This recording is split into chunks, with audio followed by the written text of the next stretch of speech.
We are co-creating with God. We are one with source. I don't care what anybody says, and I'm going to tell you why. I just read a study on campus, and I have to talk about this because this is so important.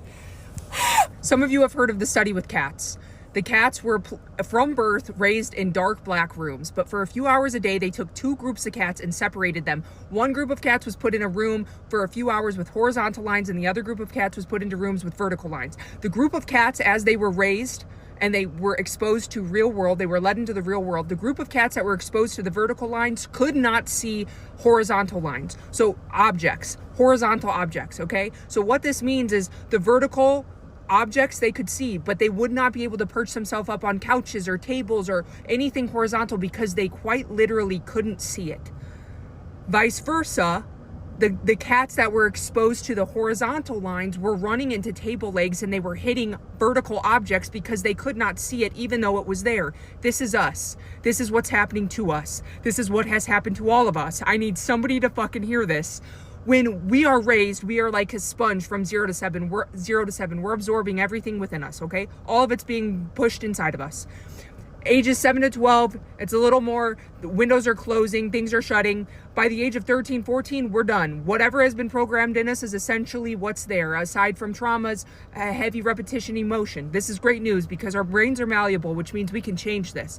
But it takes work, it takes time.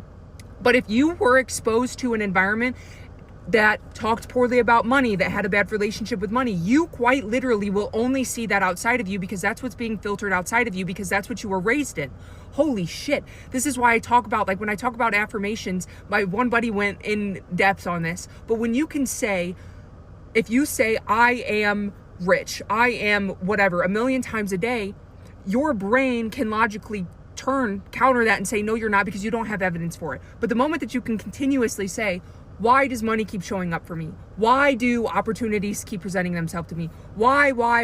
And you ask it that way, your reticular activating system begins to filter itself so that you can start to see it. Motherfucker. This has been in front of my face for years. I've been studying it for years, and this is what I mean by consciousness. You won't see it if you're not there. That's why you can't push it on people. It makes fucking sense because if a person wasn't raised to see it, they have no idea it's there.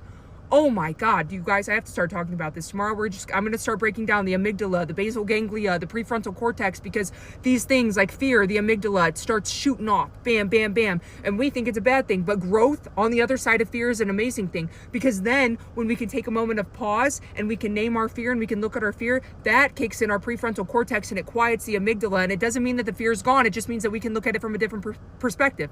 Bitch, I'm shitting myself. Oh my gosh. We are creating our realities with God. I don't care what anybody says. Holy shit.